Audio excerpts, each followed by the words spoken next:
Welcome to the channel. Today we delve into a chilling case from a quiet Dutch town that serves as a grim reminder of how little we may truly know those closest to us. Ichel Vanveldda was 29 years old. She owned a small shop in the town center, and for 18 days no one knew where she was or what had happened to her. Her family was completely in the dark. This all unfolded in a quiet Dutch town in Zeeland called Dick Flanders, a place with just about 4,500 people. It's the kind of town where people recognize each other, where news travels fast. That's why when police later named their main suspect, many people simply didn't believe it, at least not at first. It forced people to ask a difficult question: how well do you really know someone? On Monday, December 14th, 2020, Ichel went to visit her grandmother. That same day, she also spoke with her mother, Mutter. It would be the last conversation they ever had. The next morning, Mutter was heading home from her sewing workshop, carrying her usual tools, when she got a strange feeling that something wasn't right. Ichel lived in Oostburg with her mother, and the two of them spoke briefly that morning. They talked about COVID, the new lockdown announced the night before, and how it might affect their business. It was an ordinary conversation, nothing dramatic, nothing alarming, and that was the last time Mutter ever heard her daughter's voice. Later that evening, Mutter received a text message from Ichel. Immediately, it felt wrong. Ichel didn't text, she always used WhatsApp. And the message didn't sound like her at all. The wording was awkward, almost stiff, nothing like how Ichel usually communicated. The message said she was taking a short trip with a friend. That alone raised questions. It was just days before Christmas, and the business was overwhelmed with work. Why would she leave now? Where was she going? And which friend was this supposed to be? That same night, Mutter started calling Ichel's closest friends. None of them knew where she was. Even stranger, they had all received the same unusual message. No one could reach Ichel directly. When Mutter went to her daughter's house, things became even more concerning. Ichel's cat, Harvey, had been left alone with no food or water. There was no packed bag, her clothes were still neatly hanging in the closet, exactly where they always were. Ichel's brother checked her Facebook, hoping to find something. Maybe new plans, a new friendship. Anything that could explain where she'd gone. But just like the house, her online activity showed nothing out of the ordinary. By then, Mutter knew something was seriously wrong. The next day, she contacted the police to report her daughter missing. At first, they didn't take action. Even though Ichel was an adult and hadn't been missing for very long, her family kept saying something wasn't right. This just wasn't how she behaved. She wouldn't have sent a regular SMS instead of using WhatsApp. She wouldn't have left her cat without food or water. And she definitely wouldn't have gone anywhere without packing even the basics. None of it matched the message that had been sent from her phone. For several days, police did very little to look into it. It wasn't until Christmas that an official investigation was finally opened. While they waited, Ichel's family didn't sit still. They started reaching out to the people closest to her, including Sandra Hellman, a 44-year-old woman from Belgium who was close to Ichel. Sandra had opened a spiritual shop called the Spiritual Little House Lotus in May of 2020, right next door to Ichel's sewing business. The two women spoke every day and supported each other as small business owners. When the family walked into Sandra's shop, they were greeted by the familiar smell of sweet incense. The space was filled with books and objects tied to spiritual practices and black magic. Sandra seemed just as worried as everyone else. Like Ichel's other friends, she said she had no idea where Ichel was and shared the family's concern. She offered to help however she could. In the weeks that followed, Sandra became very active online. She regularly posted updates about Ichel's disappearance, asking people to stay alert and share information. She also joined several community-organized search efforts around the area. By December 23rd, police finally began asking the public for help. Details about Ichel were sent to police stations across the Netherlands, and she was officially listed in the National Database of Missing Persons. Even then, progress was slow, and the case struggled to gain real attention. On January 1st, Ichel's family pushed even harder. They shared her story widely on social media and neighborhood platforms, hoping to reach beyond their small town. One post in particular started to spread, drawing attention from people across the country. As more eyes turned to the case, pressure grew. Local police and investigators were now expected to show that this was being taken seriously. Eventually, both the family and authorities reached the same conclusion. It didn't look like Ichel had left on her own, and that strange text message only reinforced the belief that something else had happened. As the investigation moved forward, police uncovered details that caught everyone off guard. Details involving Ichel's closest friend, Sandra, and Sandra's husband, Felix. According to police, Ichel, who went by Chella, had become part of a complicated relationship. Several of her friends confirmed that Chella and Sandra were extremely close. Over time, both women were open about being attracted to both men and women. Chella had been in relationships with women before, and Sandra wanted to explore that side of herself with her. She even suggested that her husband Felix be present for what was meant to be a private first experience. By late November 2020, the situation had grown into a three-person relationship. But after a few weeks, things began to change. Felix and Chella developed feelings for each other and wanted to see where that connection might go. Felix eventually told Sandra that he no longer wanted to continue the arrangement. At that point, police began to look more closely at Felix. He lived with Sandra and their 6 children in the nearby village of Oostburg. Felix told investigators that he too had received strange messages from Chell around the time she disappeared. On the morning of December 14th at around 7 a.m., Chell sent him affectionate messages. According to Felix, they had plans to see each other later that day. That evening, they drove to Blankenberg to pick up Felix's children from daycare. Felix said that was the last time he ever saw her in person. The next morning, they were still exchanging affectionate messages on WhatsApp, talking about the future and making promises to each other. But by 6:29 p.m. that evening, the tone suddenly changed. Felix received a message, but this time it was an SMS, not WhatsApp. It said, "Hey honey, did you get my message? I'm having trouble with WhatsApp because the Wi-Fi is down." Then came another text, completely different in tone. "I can't handle it. I'm sorry. I want to end things. It's been fun, but I'd rather have my life back somewhere else." Felix was shocked.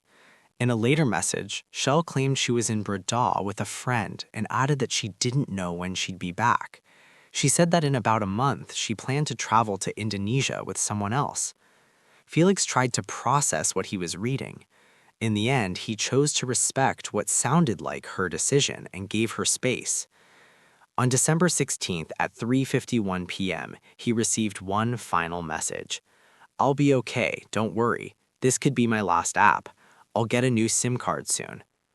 After that, there was nothing. Felix told police that from that moment on, he felt certain something wasn't right. These messages didn't sound like Shell at all. Felix also told police about problems he'd been having with Sandra, his partner, and the mother of his children. According to him, things between them had been tense for a while. He said they'd recently had a serious argument. They used to be close, but lately everything felt strained. Felix claims Sandra often portrayed herself as the victim and left him to manage the children on his own. He told investigators that the breakup message he received from Shell sounded exactly like something Sandra would want him to believe. The family had moved to Oostburg just a year earlier. Sandra had plans to open a shop focused on spiritual and sacred items in the Netherlands. Meanwhile, Achel's friends and relatives continued searching on their own, going out almost every day, hoping for answers. On Tuesday, February 9th, the official investigation team carried out several searches. They searched Shell's workshop, Sandra's spiritual store, the spiritual little house Lotus, and Sandra's home, where she lived with Felix and their children. Sandra didn't resist when police searched her shop, and at first, nothing unusual turned up. But one detail stood out. Sandra had consistently told police that the last time she saw Shell was on the morning of December 14th. However, investigators recovered a photo from Sandra's phone, one she had deleted but which authorities were able to retrieve. The photo was taken on Tuesday, December 15th at exactly 10:01 p.m. It showed Shell inside Sandra's shop standing in the kitchen, entering the code to unlock her phone. If Sandra was telling the truth about when she last saw Shell, this photo shouldn't have existed. It raised an obvious question. Could this explain why the messages sent from Shell's phone didn't sound like her at all? The timeline no longer made sense. And if Sandra was involved, why would she keep a photo that pointed directly back to her? There were now too many contradictions to ignore. Sandra was arrested shortly afterward, just as she was preparing to leave for a family vacation. During her arrest, she repeatedly denied having anything to do with Shell's disappearance. But what police found next was far more troubling.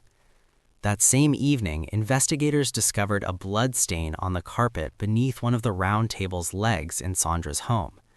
Forensic testing confirmed it was Shell's blood. The Netherlands Forensic Institute also found traces of Shell's blood on Sandra's shoes, and the discoveries didn't stop there. Police soon received a message from Sandra's husband, Felix. That day, he was staying at a holiday cottage with their children when he shared something that immediately alarmed investigators. Their 13-year-old son later told police about something that had stuck with him. A few weeks earlier, during a period of heavy snowfall, his mother had asked him to help carry a large package from the garage into the family's Peugeot. He remembered the package clearly because it smelled bad. It had been wrapped in trash bags, and even then the odor came through. Police arranged a formal interview with the boy in a child-friendly forensic setting. During that session, he confirmed what he'd already said and added another detail. At a later point, his mother had asked him and one of his friends to help move the same package again, this time from her shop to the car.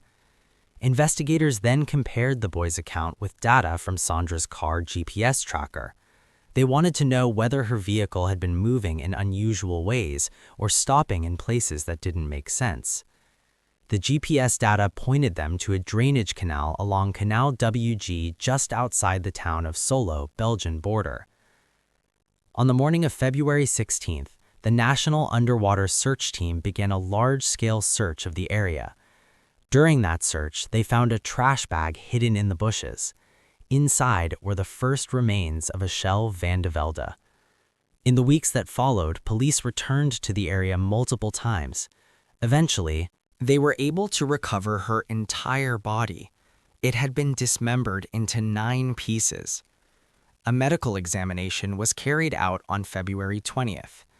Forensic findings showed that Ichel had been strangled. Her body was cut apart after death, likely using tools such as an electric saw and an axe. The timeline also revealed something else that stood out. The body parts were placed in the water well after Ichel first went missing. That raised serious questions about where they had been kept in the meantime. Ichel's phone was later found beneath a bridge. It had been underwater for about 10 months, but specialists at the Netherlands Forensic Institute were still able to recover useful data from it. Sandra was questioned 4 times over the following week. For the most part, she chose to remain silent and denied any involvement. Physically, Sandra stood at around 1.6 meters tall. She was noticeably smaller and lighter than Ichel, at least 20 kilos lighter and nearly the same height. From the start, Sandra was extremely measured in how she spoke. She seemed to think through every word, sometimes over and over before answering. During questioning, there were moments when she would sit completely still for 2 or 3 minutes at a time. Investigators even wondered whether she was processing the questions or deliberately avoiding them. She didn't give any meaningful response until February 16th, when investigators finally laid out all the evidence they had against her. During her fifth interview, Sandra handed over a handwritten statement. Investigators later described it as unusual and largely untrue. In the statement, she acknowledged the love triangle but insisted it had nothing to do with what happened. She maintained that she was innocent and had done nothing wrong. Sandra admitted that the relationship between Ichel and her husband had left her feeling deeply betrayed. At one point, she had even saved Ichel's contact in her phone under the name Bitch. Still, she claimed her actions came from a place of protectiveness. She said she never wanted her husband to be involved with another woman, but denied ever intending to hurt Ichel. According to Sandra, her goal was to protect Ichel from Felix. She told police that Felix had a history of lying and manipulating people. She claimed she had warned Ichel that Felix might try to get her pregnant and then use the child to control her, the same way she said he had done to her years earlier. Sandra also alleged that Felix had abused her in the past and that she was only trying to stop Ichel from going through the same experience. Sandra acknowledged that Ichel was dead, but insisted she had nothing to do with it. She told investigators that anyone who wanted the full truth should question Felix instead. Although she refused to say his name out loud, she made it clear she believed he was responsible. She went on to describe receiving a disturbing shopping list from Felix. According to Sandra, it included garbage bags, tape, a hand axe, a reciprocating saw, and an electric handsaw. She claimed Felix had sent her to a hardware store in Oostburg to buy these items and later instructed her to dispose of Ichel's body. Investigators thoroughly examined Felix's possible involvement. In the end, they found no evidence to support Sandra's claims. It was confirmed that Sandra had gone to the hardware store and bought every item on the list, including a scented tree air freshener that later hung from her car mirror. But there was no evidence that Felix had told her to do any of it. In fact, Felix wasn't even in the area on the day Ichel disappeared. He had been working in Belgium the entire day. His alibi was backed up by phone records, GPS data, and time logs from his employer. Investigators also reviewed the messages between Felix and Ichel. The text showed someone who was emotionally invested, but they didn't suggest a motive or an opportunity to commit the crime. Sandra refused to cooperate any further. Her accusations against Felix were dismissed as untrue, and she told police she would remain silent until the investigation was over. That silence lasted for months. Then, on April 14, 2022, almost a year and a half after Ichel disappeared, Sandra finally spoke. She said what happened was an accident, even as she admitted that she alone was responsible for Ichel's death.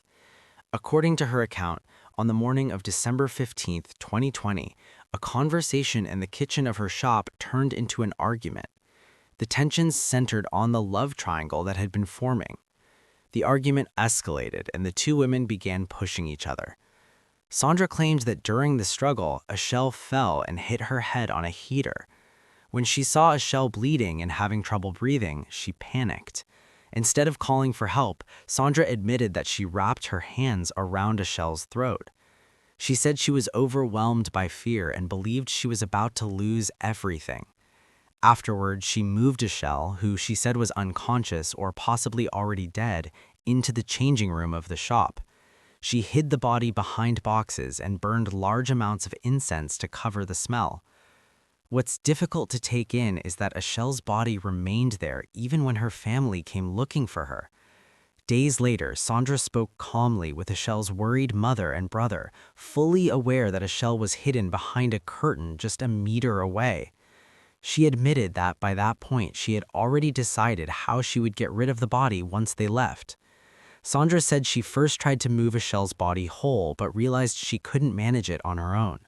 She then went to a hardware store, bought an axe and a handsaw, returned to her shop, and dismembered Ichel's body into 9 pieces. Sandra said she placed each piece of Ichel's body into separate trash bags and transported them to a drainage ditch where she disposed of them. It would take another month before the remains were found. During that time, Sandra used Ichel's phone to send misleading messages to her family and friends, creating the impression that Ichel had simply left town. She even joined the search efforts, presenting herself as a worried friend while hiding what she had done. Investigators didn't accept her explanation. They rejected the claim that Ichel's death was an accident or the result of a fall onto a heater. Forensic findings showed that Ichel had been struck in the eye with a hard object, leaving her unable to defend herself. Investigators believe Sandra then tied her to a chair using a cloth, likely sometime around 10 a.m. At some point after that, she strangled her. Later, a customer who had been inside Sandra's shop on December 15th, the day of the murder, came forward. Their account raised serious doubts about Sandra's version of events. The customer said they had a strong feeling that someone had been seriously harmed and that Sandra was facing prison time.